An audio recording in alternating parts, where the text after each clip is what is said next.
Hi, everyone, and welcome to the Awards Watch Oscar podcast. I'm your host, Eric Anderson. Today is Sunday, November 8th, and we've had a couple of weeks of some really fun guest stars on the podcast, and today we are going to go back to some Gold Rush gang members. We've got Long. Hello, Long. Hey. You may remember Long from many podcasts ago dispensing Keira Knightley's shade, which obviously makes me a big fan. And then we also have Dennis, who was a Gold Rush gang member and now is a special guest / correspondent and also a really amazing statistics king. So, hello, Dennis. Hello, Eric. Hello, Long.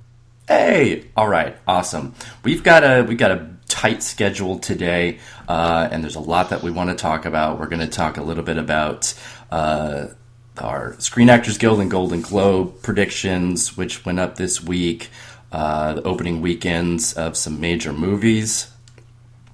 But we're going to start with some flops. There's a big handful of movies that over the summer, we had all kind of looked at as major contenders. Then they hit the festival circuit, and some kind of started failing there, and then box office came and put the nail in their coffins. And I mean, there's one obvious one that we'll talk about, but there's also two female-led films, Freeheld and Our Brand is Crisis, that early on looked like we were going to, be seeing a lot of awards attention from. Have you guys seen either Freeheld or Our Brand is Crisis? Nope. No. Well, neither did the rest of America. I did see Freeheld, and it's good. It's, if you saw that 10-minute sizzle reel, like, what was it, at the beginning of the year, you basically saw the movie. It's good. I hesitate, but I'll say it anyway. It does have a feel of a TV movie, but not in a good way. Not an HBO one, more like, the dreaded Lifetime one. And I don't know if a movie like that just had a subject matter and, disease content that just put people off. I don't know. I think it's the reviews. I mean, I think as we see, it's a very crowded marketplace for adults, and I think a lot of audiences are very picky about what movies they're going to pay for. I think reviews, really strong reviews, will help get people to go see your movie, and Freeheld just didn't have that. Our Brand of Crisis didn't have that, so, True. Well, I think you're probably right there. Well, also, unfortunately, Freeheld, because of what happened earlier this year, it's already a little bit dated before it was even released. Mm-hmm. So, and that was kind of one of the complaints. That was even one of my complaints about it, is that, this looks like a movie that was made in 1995.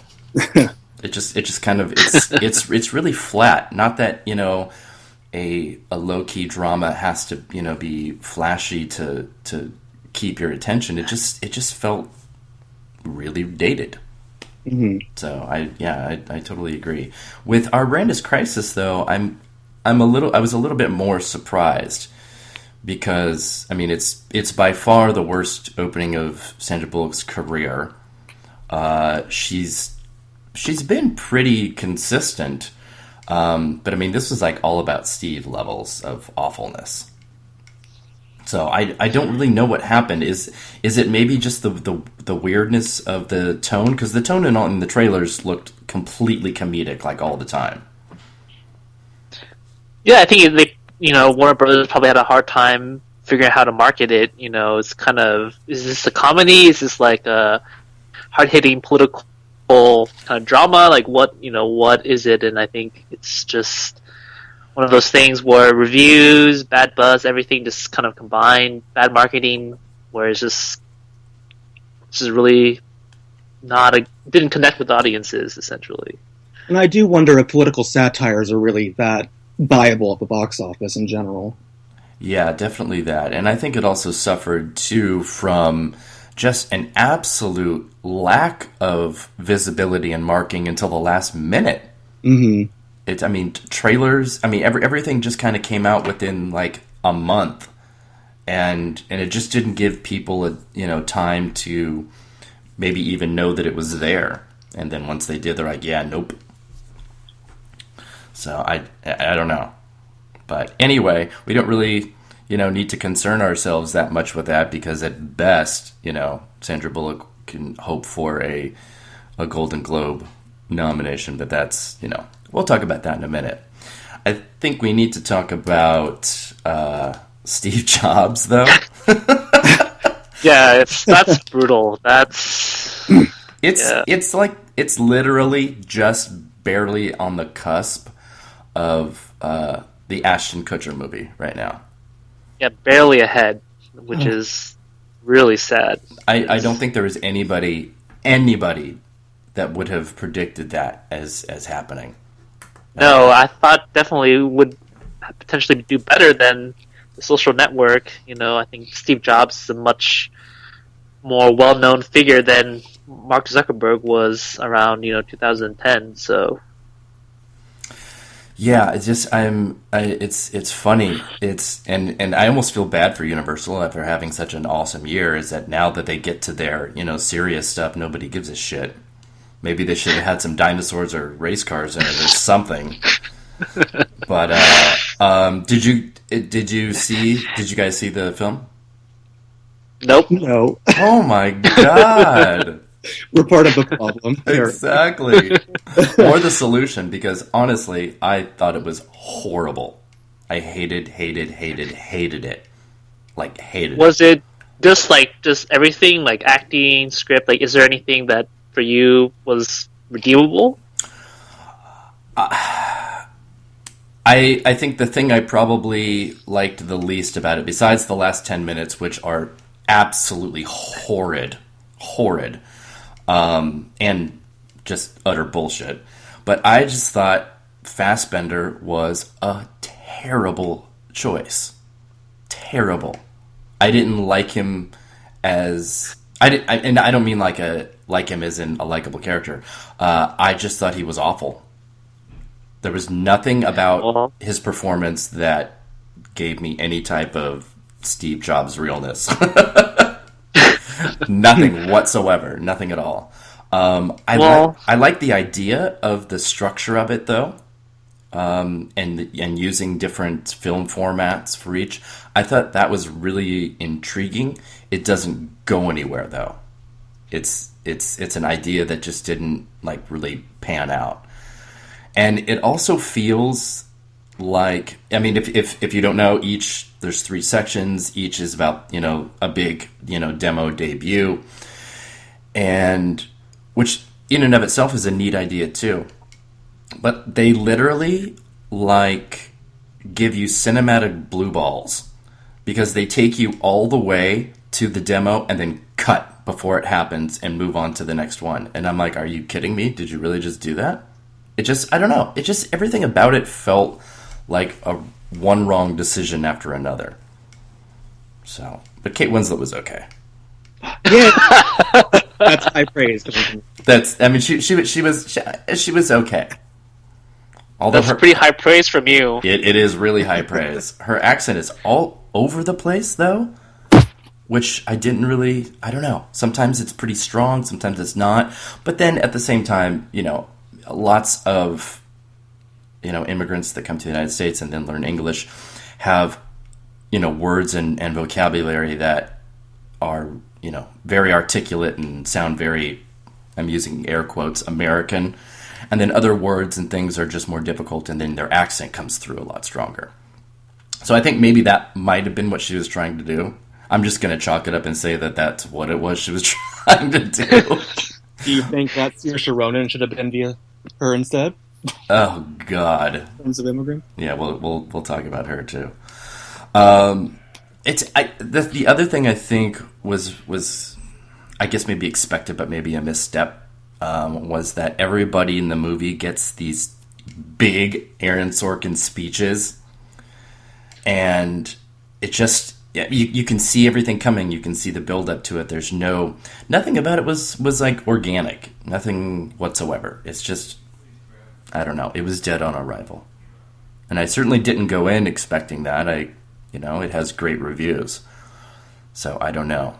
But I think after all of that long conversation about Steve Jobs and his bad box office, I think the thing that came out of this, which was the most surprising, is how people turned on it so hard and so viciously.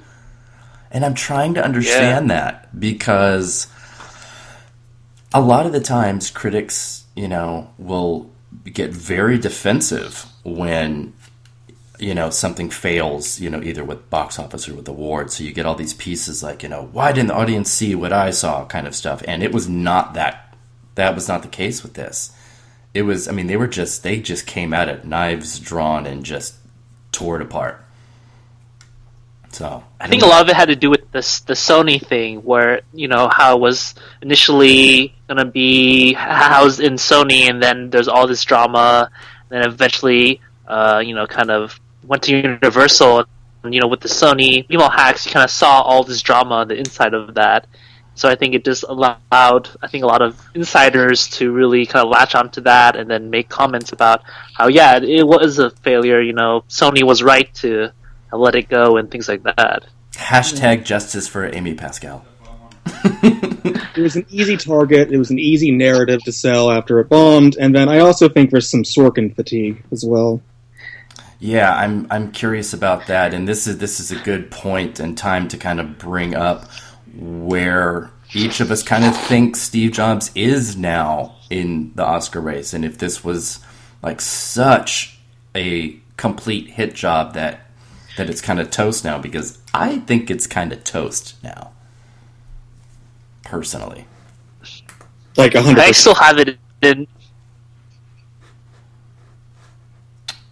What's that? I'm sorry. What was that long? I didn't hear that. I said I still have it in pretty much picture and screenplay and 2 acting. So I haven't really changed that much about it. I definitely think.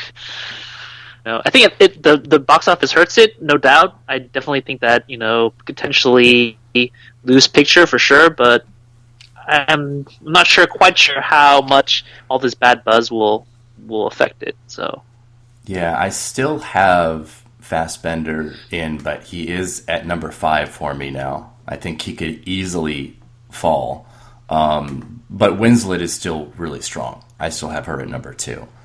I have the movie out of the top 10. I still have it in screenplay, but I have it at number 2. I think it's still pretty strong. It's just such a writerly movie, and that branch I think will absolutely still go for it.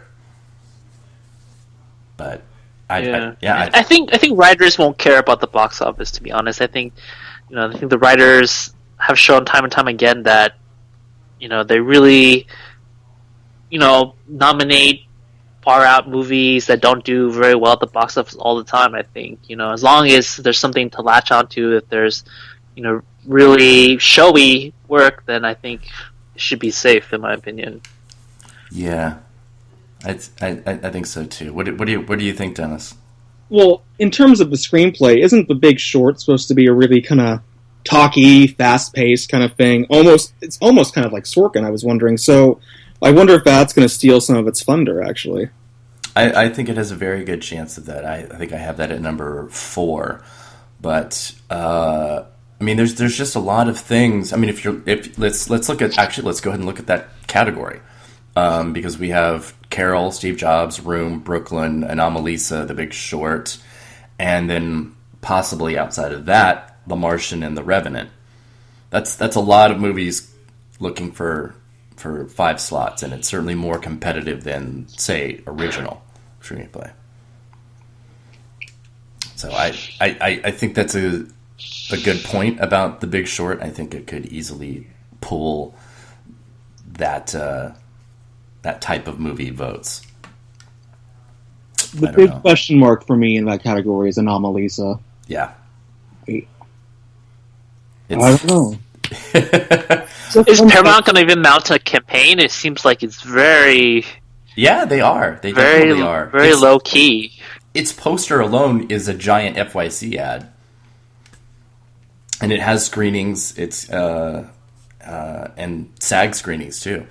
So it's I think they're doing okay with it. But you know, Paramount is Paramount. So it's either going to be, you know, like a Wolf of Wall Street year for them, or it's going to be Selma.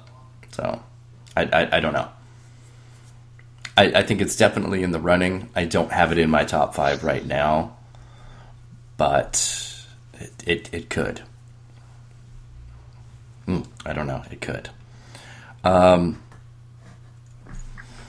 right. I think this is a good place to talk about the opening weekends of 3 movies that are in the awards talk right now, and that was Spotlight, Brooklyn, and Trumbo, all of which had a pretty widely varying range of results. Trumbo ended up at the bottom with about 77,000, and that was 15,000 per screen. Brooklyn was 181,000, which was 36,000 per screen, and then Spotlight ended up on top, not too surprisingly, I'm guessing, with 302,000 and 60,000 per. And they all opened on 5 screens apiece, so it's an apples to apples comparison, even if the movies aren't. But for sending this out to you guys, it's certainly not a surprise that Spotlight did the best of those 3, don't you think? I agree. It had the most buzz. It had the best reviews. It's not surprising at all, I think. Well, I'd also argue it has the biggest names, too. True. I think that's a good point. Yeah. I mean, Trumbo has, Cranston and Helen Mirren, but... Yeah, but it has, like, very so-so reviews. Like, I think, 60 on Metacritic and around 60 on Rotten Tomatoes. I think the reviews aren't there for it to really have any buzz and get people to go. Yeah, I'm with you there. I don't think Trumbo's reviews did it any favors. But, Brooklyn and Spotlight are both really, really high Metacritic scores. I think you do make a good point, Long, about recognizable stars. No offense to Saoirse Ronan, but, it seems like Brooklyn is going to have a little bit better word of mouth to have legs. And it's no offense to the movie, because anybody that knows I didn't like the movie, so I'm not trying to intentionally or purposely shade it. But, it's going to skew a little older than Spotlight. And I think that just happens with nostalgic type of movies. But it should still do well, and Fox Searchlight is pretty good at this kind of thing. What are you guys looking at for? Let's kind of just leave Trumbo out of it right now because nobody cares. At Spotlight and Brooklyn for box office, what are you looking at their ceilings as? I think Spotlight. I think around 40 million. I think total domestic box office. I think it's kind of its ceiling. Maybe more if it really picks up kind of picture frontrunner status in kind of January, February. I think it could maybe add another 10 to 15 million to that. But in Brooklyn, I think maybe 25 million, 20 to 25 million is probably the ceiling. I think it's not going to win anything, so yeah. I think it's pretty much that's it, I'm thinking that too. I think it has a pretty, 20 to 30 million, I would say would be pretty safe for Brooklyn.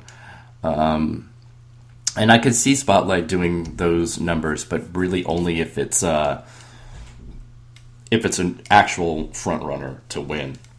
Which, if you read like every other pundit other than us, everyone is already saying that it is the front runner. But I don't really. I agree. I think it is. I think it's absolutely the front runner. For now. I mean, For I think now. there's only one movie that could. I mean, for now, but I mean, what other movie besides Joy can really take Well- it? You know, well, yeah, I I mean- don't really think there's anything else. Yeah, I mean, when I say that, and it is to be a little bit shady to pundits, because what's happening this year, and I kind of end up having to keep mentioning this, is that there's been a very big paradigm shift in how the majority of pundits are doing predictions this year and calling things, and they're doing a lot more only like predictions and frontrunner calling on things that they've seen in the moment, rather than, you know, predictions of, you know, what are things going to look like in a month. It's predictions are only like existing now in the moment, and then that's how something like Spotlight ends up being a frontrunner. I mean, Steve Jobs was listed as a frontrunner before its box office, so that that I don't know, that it's the thing that I've been kind of annoyed with, I guess, this year is that kind of predicting. I'm missing the old school, you know, type like Awards Watch does, where you call something in March because it's fun and it's cool, and, you know, sometimes it's right. I don't know.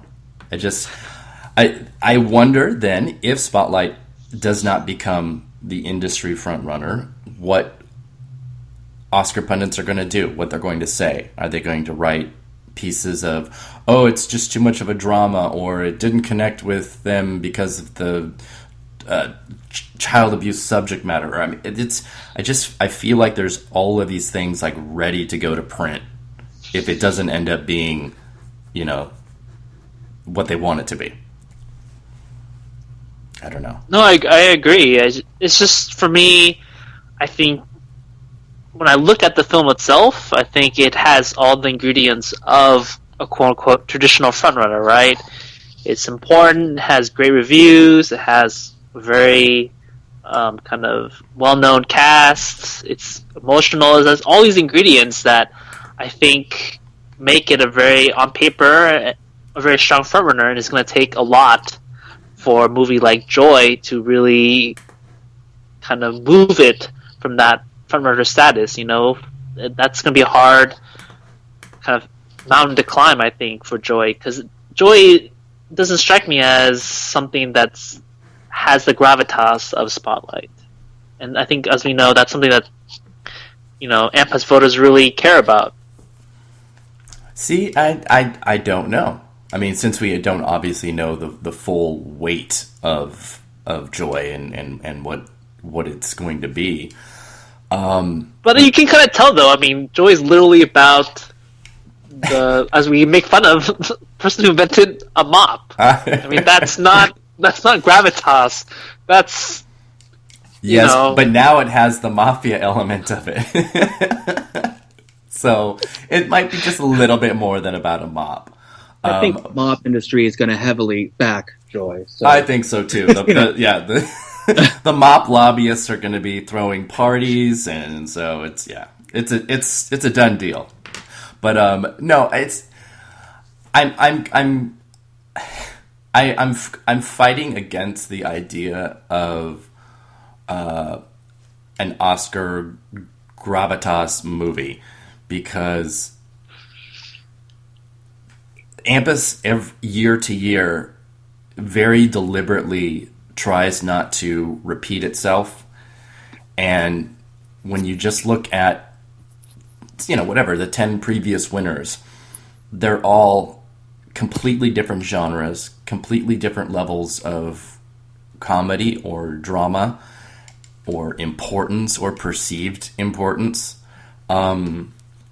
that I don't think you can qualify things as an Oscar Best Picture type anymore. I don't think so. I think anything is eligible if it hits AMPAS the right way at the right time.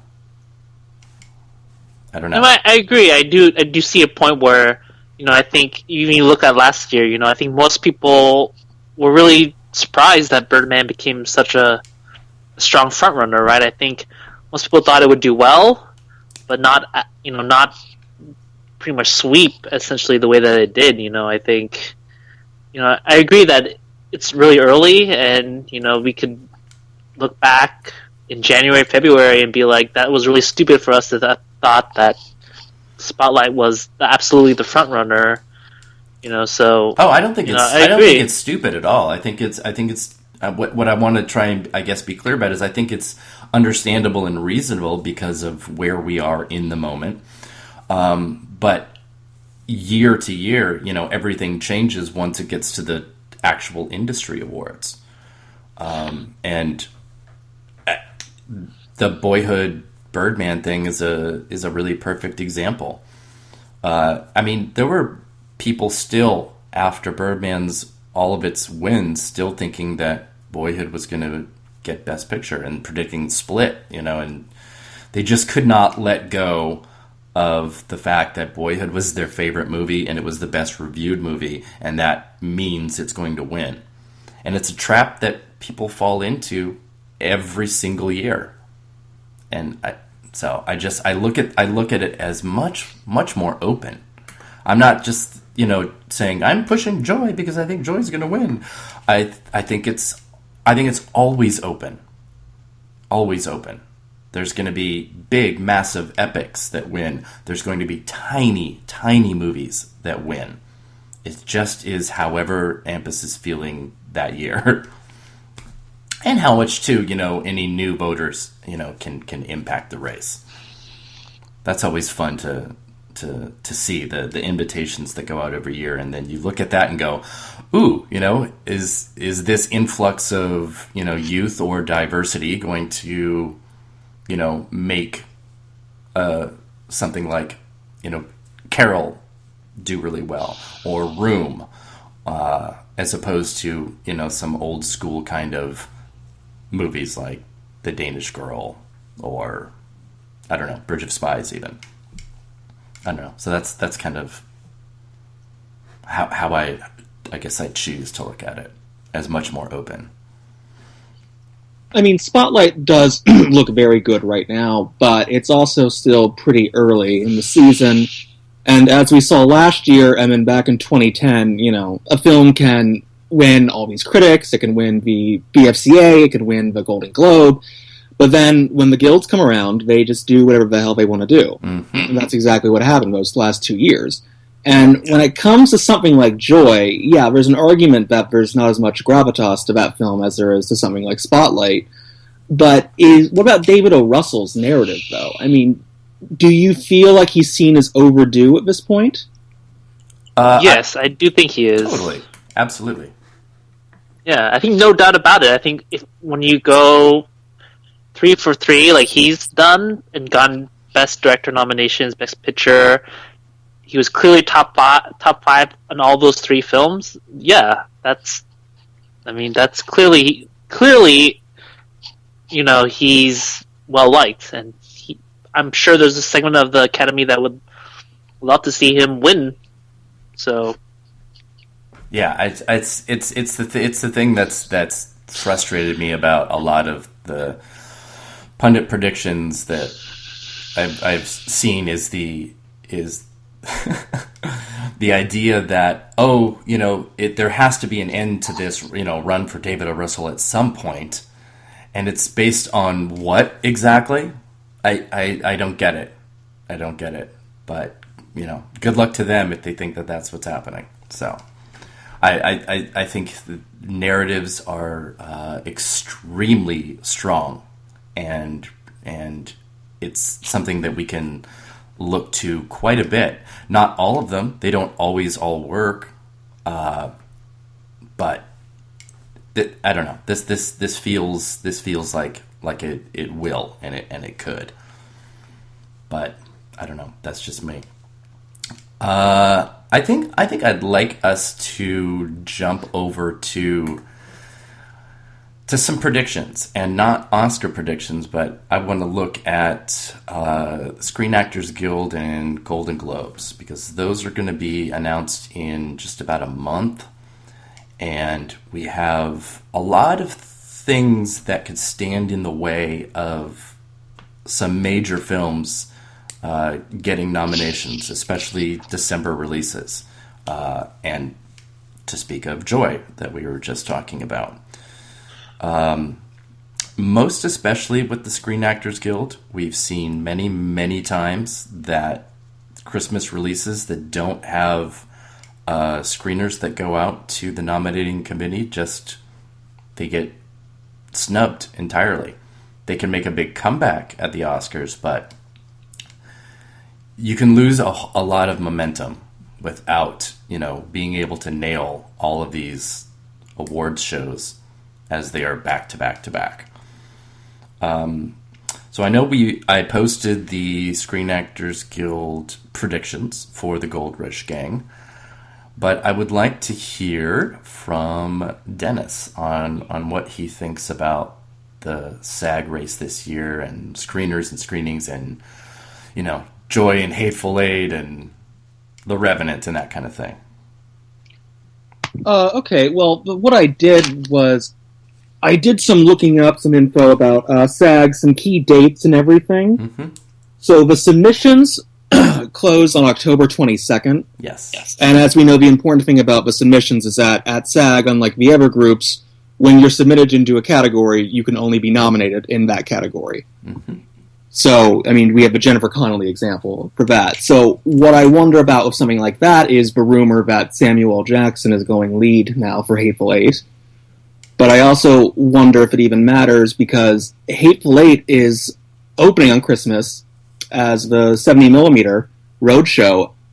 But I don't know, it just feels like the kind of thing that is not going to be seen in time by SAG. But at the same time, Harvey Weinstein did an interview with Deadline a couple years ago when Django was in the race, and he said his big regret was not sending out the screeners. Mm-hmm. So I'm wondering if he's wised up and he's going to do it this time around. I don't know. I'm a little dubious about that. There's only two people in the Gold Rush Gang that are predicting the Hateful Eight to get a cast nomination, and no one is predicting any individual nominations, which I don't know. It feels closer to accurate that's what would happen. I'm curious though about the two different versions of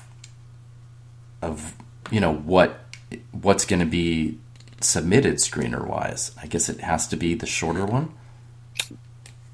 That's what I would guess. Yeah. I hadn't thought about that. But if they want to send out the screeners, they got to do it soon because the nominating ballots are mailed out in 10 days. Yeah.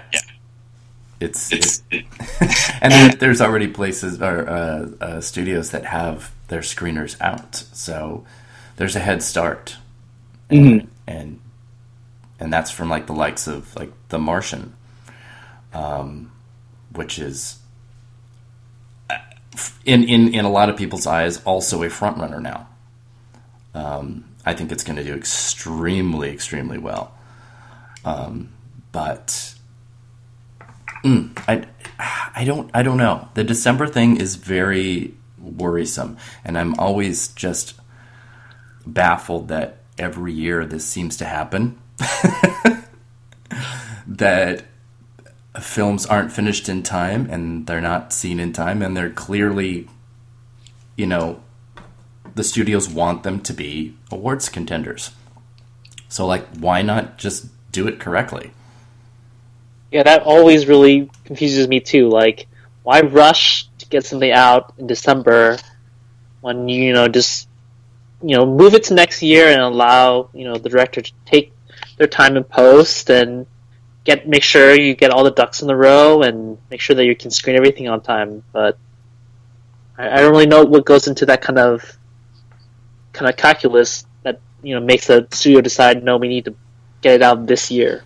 Well, what happened with Wolf of Wall Street is that there was rumors of it, I guess, but the international release dates were kind of set in stone, and so the film Paramount had to deliver it for whatever year that was. Sometimes it's just out of their hands, But I do agree. You would think that by now studios would realize, we need to get out screeners through these 2,200 people on the nominating committee. And, speaking of Wall Street, I do wonder if DiCaprio is going to miss at SAG again. I mean, are they going to see The Revenant in time? We already know that films like The Big Short and Concussion have been showing to some of the guilds.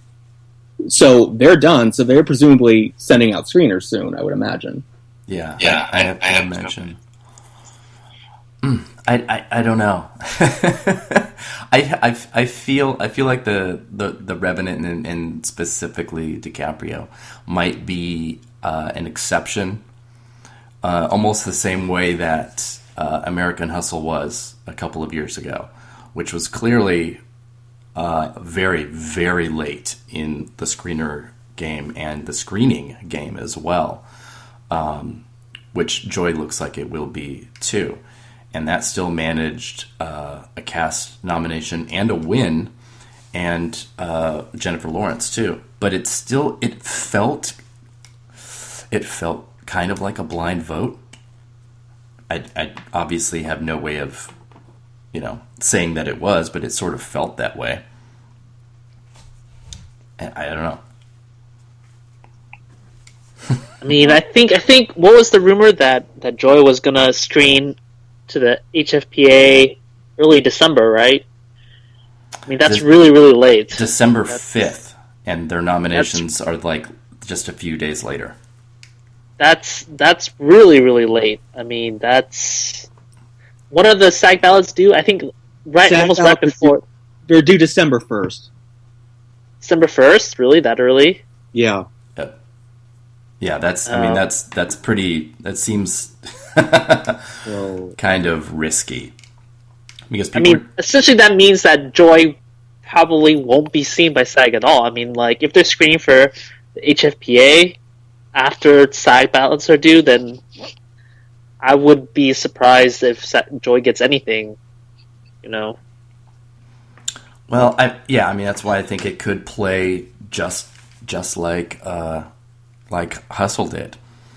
But, I mean, the strategy of that worked out, for the most part, pretty well. I mean, it got seen by New York film critics, and then the voting for that was, the next day? And but won. I think American Hustle had a little bit... I think it screened right after Thanksgiving, or around Thanksgiving, right? Which is, I think, the latest that I think films that are December releases, that's kind of the latest you can really do that at SAG and get something, right? Yeah. But early December is just not... That's just like a week and a half too late. Yeah, and I don't know if Joy is going to be something we're going to blind vote for, because I don't think SAG has really a history of blind voting. I mean, look at last year; they didn't see enough films, but they saw St. Vincent, so Naomi Watts got in. They saw J. Edgar a couple years back because they didn't see anything else later. Mm-hmm. So they have a history of doing that. So that could help, Love and Mercy, obviously, of course. Yeah, let's talk a little bit about that, because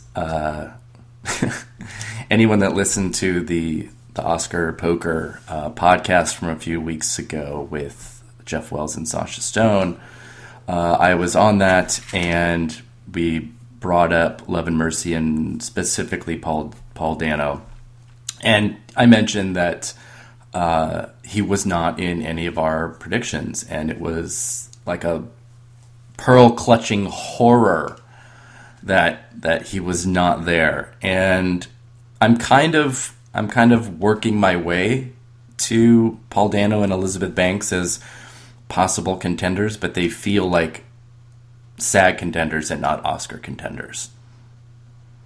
I don't feel like they feel like any contender. Like, they're just not a contender for anything, in my opinion.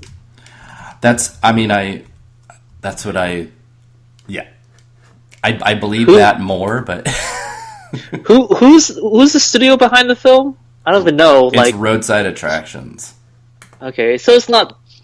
I mean, they've had some success in the past, so that's, I guess something to consider. Yeah, I mean, the Banks thing, I feel could have more traction. It's a great year for her. She has Pitch Perfect. She had Wet Hot American Summer earlier. She has The Last Hunger Games. There's I think there's just more going for her, even if her performance is like really nowhere near Dano's in that. I think also it helps that her category is a lot more open. Like, supporting actor's pretty stacked this year, actually, if you look at just the sheer number of possible contenders. Yeah, it's supporting actor. It absolutely is. No. Speaking of supporting actor, Long, you have Joel Edgerton getting in. At SAG, yeah. At SAG, yeah. And you're the only one that does. So I think it has to do for me that they've, he's been doing a lot of Q&As. Mm-hmm. And, Warner Brothers is definitely going to get this screener out. This is going to be an instance where the fact that, The Revenant, Joy, are all these late screening, and I think, is this going to benefit somebody like Edgerton, who's been doing the Q&As, who probably gets the screener out early, and has actually pretty strong reviews on their own. I think that's my reasoning. So do you see him as the kind of nominee that hits SAG because of those reasons, but then, doesn't show up later? I don't necessarily think he's in my top 5, but I definitely think it helps that he's doing Q&As with, like, Johnny Depp, right? Mm-hmm. I think that'll get people to go to those Q&As to see Johnny Depp, and then, they'll watch, they'll be impressed with his performance, or they'll just name check him because, they saw him and his film. And I think it's one of those things, to me, it's like an Armie Hammer kind of instance for J. Edgar, where pretty much he was dragged along because people were voting for DiCaprio. Yeah. So. Yeah, the Johnny Depp thing even too is kind of odd because he seemed pretty adamant that he was not going to do, really anything for it, but now he's listed as showing up for SAG screenings and Q&As and stuff. So maybe he wants it a little more than he said. Yeah. Or Warner Brothers is, trying to twist his arm a little bit too much, but because they don't probably be both. Yeah, I think acting wise, it's their only showcase. Even if Mad Max would be a fun thing to push, but it doesn't seem like they're really trying too hard to push. Charlize Theron. She's doing though. She's working the Golden Globe circuit a little bit. So Yeah, maybe. Yeah. But I don't know. Let's look at a supporting actress or female actor in a supporting role as it goes, because it's a pretty juicy category. There's, looking at the Gold Rush gang, there are 1, 2, 3, 4 actresses that have votes from every member. And that's Jane Fonda in Youth, Rooney Mara in Carol, Alicia Vikander in The Danish Girl, and Kate Winslet in Steve Jobs. And then that number 5 is kind of between a few other women. We've got Joan Allen, Elizabeth Banks, and Rachel McAdams. I know what you have, Long, but Dennis, what are you looking at for that? Okay, well, I do have that same 4, but for the 5th spot, I'm currently leaning towards McAdams, I guess. But at the same time, I don't know, McAdams just seems to me like the kind of person who shows up on Oscar morning as a little bit of a surprise, and not necessarily hitting the precursors, but looking at the overall strength of these films, Spotlight versus Room versus Love and Mercy, it's kind of hard to not want to put McAdams in. And of course, I'm going under the assumption that things like Joy and Hateful Eight will not be seen by enough people. Mm-hmm. So I'm already discounting Jennifer Jason Leigh, Diane Ladd, and Isabella Rossellini. Exactly, and none of them show up here. Oh, okay, good. So for that exact reason. Well, I mean, you've seen Spotlight, right? So what do you think of McAdams' performance? if she were to make it in, it would be the ultimate coattail nomination. You could look it up in a dictionary, and there'll be a picture of Rachel McAdams there, because she doesn't have any real specific arc. She's fine in it, but it's an incredibly one-note performance that anybody could have done. So I'm kind of with you, Dennis, on the idea that she's the type of person that wouldn't hit precursors and then show up on Oscar morning as support for the film. Yeah, I mean, like, I can kind of see it both ways, though. I think she could be more like, I'm thinking maybe like a Catherine Keener and Capote type of thing, where she didn't do anything in that film. Mm-hmm. Or even like a Jonah Hill in Moneyball, where he didn't do anything in that film, yet for some reason they pretty much hit all the major precursors for some ungodly reason. Well, they were previous nominees, though. But Jonah Hill for Moneyball that was his first time, though. Oh yeah, sorry, I had my years mixed up between Wolf and Moneyball. Yeah, Jonah Hill was certainly the male version of the coattail. So I could see her actually doing pretty well actually in precursors. I actually have her getting in the SAG and Golden Globe. Yes, you do. So I could actually, I mean, I could see it both ways happening for her. I agree. It's going to be based purely on the strength of Spotlight if she gets in at all. Yeah. Definitely doesn't. She doesn't have the standout reviews to warrant that kind of like recognition, to be honest. Yeah, I totally agree. Do either of you guys think that any of the four that all of us have getting in could fail? Yes, Fonda. Yeah, I think so too. At just SAG or? Yeah, just talking about SAG, at least for right now. No, I think those four are pretty good. I think Fonda's pretty good at SAG. I mean, wouldn't it be her first SAG nod? Oh my god!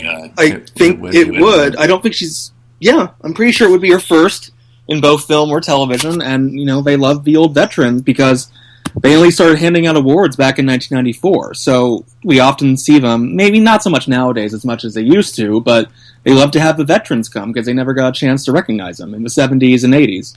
Or 20s or 30s, like, some of them.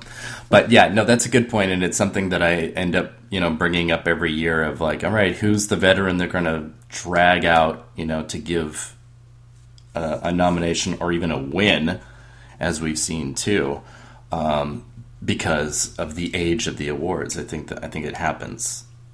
Yeah, I agree. And it helps that she's been really working the circuit. I mean, she's definitely thirsty for it. She is thirsty for it. She's so thirsty that she's, praising all of these other performances in hopes, that it kind of comes back to her. She's shrewd. She knows what she's doing. She's been planning this for years. She really, really has been. So it's.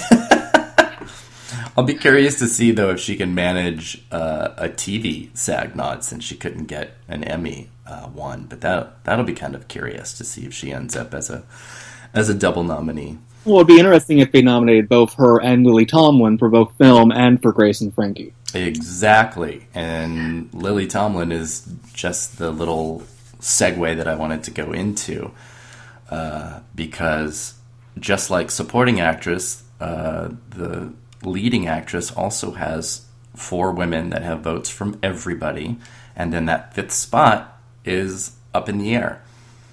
So everyone has Cate Blanchett for Carol, Brie Larson, Jennifer Lawrence, and Saoirse Ronan, but then that 5th spot is spread between Carey Mulligan and Lily Tomlin. And most have Lily Tomlin, and I think it must be on the strength of the screener going out. It was the second screener to go out. I feel like that's where that's coming from. But Long, you have Carey Mulligan in. Yeah, I mean, I think she's been doing a lot of Q&As. I think it's close between them. I definitely don't think Mulligan is that much stronger than Tomlin. And I could even see an instance where Lawrence maybe gets left out, and Tomlin and Mulligan are the ones that get in, both of them. So it's just tough. It's kind of up in the air because of the screeners, I think, especially with Lawrence. Yeah. Do we think that say for argument's sake that group of four is locked in, that we could see somebody outside of Mulligan and Tomlin getting in, like Charlotte Rampling? It's possible. She's been campaigning. She has. I'm seeing a lot more of her in the coming weeks, campaigning, which is good. But the movie just seems a little too. Doesn't seem like something that I think SAG would really go for. It seems more like critics and even maybe AMPAS voters would go for over SAG, which is more populist. They kind of prefer their kind of more accessible films, I think. Yeah, I think so too. And again, that's a screening issue, and screeners are much more important than screenings. It just reaches more people. Yeah, but I think you kind of have to do both, though. I think if you sending out screeners and doing a lot of Q&As, pretty much will give you a leg up, I think, on the competition. Yeah, it depends on, it's almost like any actor that wants to, get some industry consideration, they can't even book a movie between November and January. They have to have a schedule that's open enough for them to do that. Otherwise, if they're halfway around the world, then they can't. Which is kind of what is happening with Michael Fassbender. Kate Winslet has been doing basically all of the promotion for Steve Jobs. She's at every single event, everything. She's doing it all. And, she wants that nomination too. But Fassbender just hasn't been available. He also doesn't like campaigning. And I don't know. It feels like that can have a real impact. Sometimes a non-campaign is the campaign, and it works really well if you're, Monique.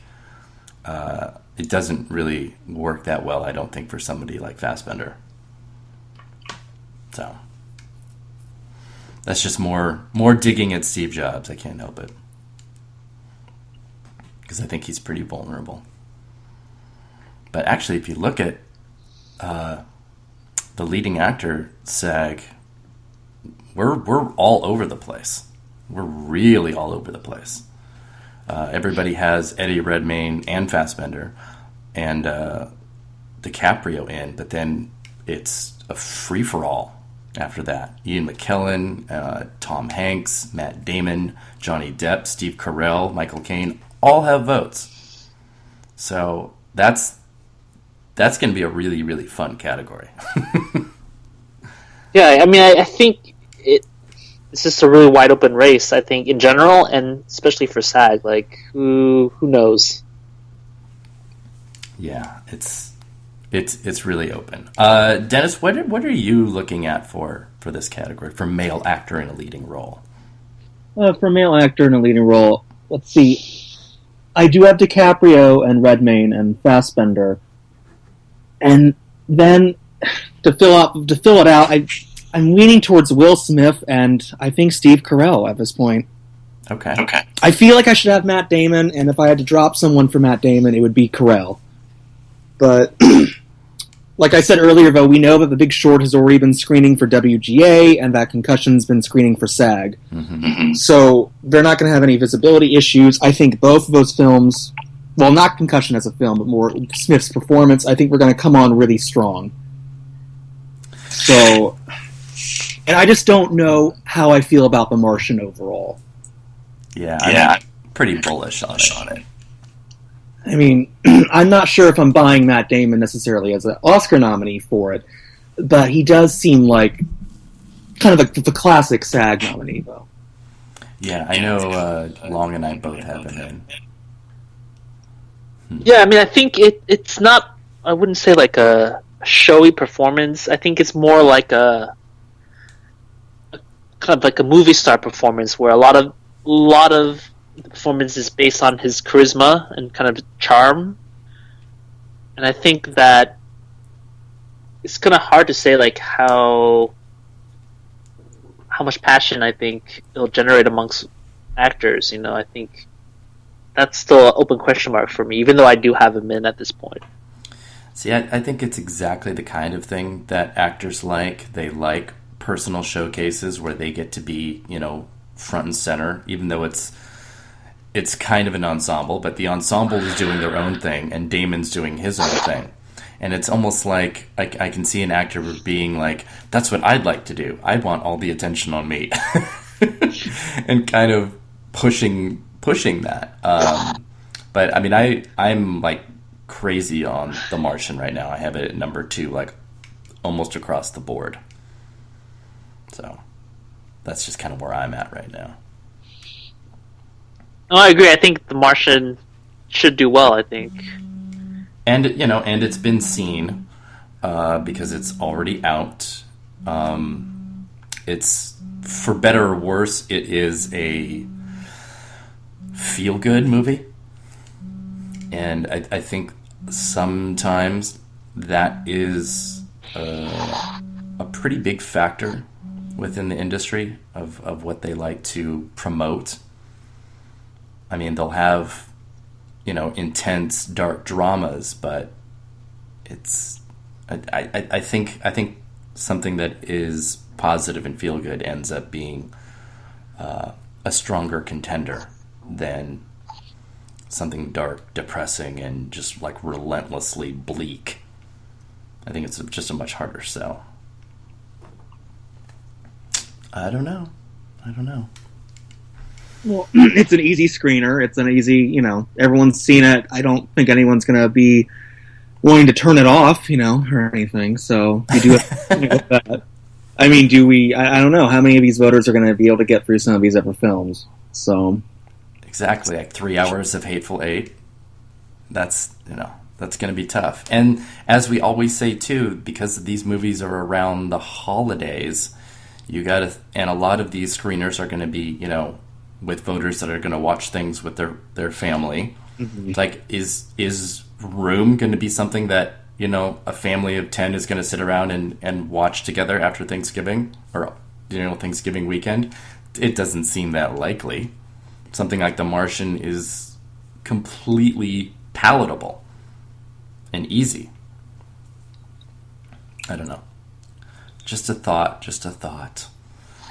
But I'm looking at the time, gentlemen, and I do need to wrap us up a bit. I know it was a bit short, but I don't know, it's like an hour. We're almost about an hour. So unless you have any parting thoughts, do you have any parting thoughts? Oh, we covered a lot. We did. I know we didn't get to Golden Globes, and that's okay because we'll just have to pick that up. There's a whole month of predictions to happen before the Globes and the SAGs do. But until then, I want to thank both Long and Dennis for joining me today. Thank you very much, gentlemen. No, it's good. Go ahead, sorry. Oh, now you guys have nothing. Oh my God. Listen to you. All right, fine. Thanks for having me, Eric. You're very welcome. Thanks. Yeah, it's fun. You're very welcome, guys. So yeah, we've got a lot more podcasts in the future, so keep your ears open. And don't forget to visit Awards Watch and follow us on Twitter @awards_watch, and like us on Facebook and Instagram and every other possible social media, I guess, that exists that we can do. Except for like Snapchat or whatever. I can't even whatever with that. So yes, anyway, on to the next podcast. We will see you and hear you then. Thanks.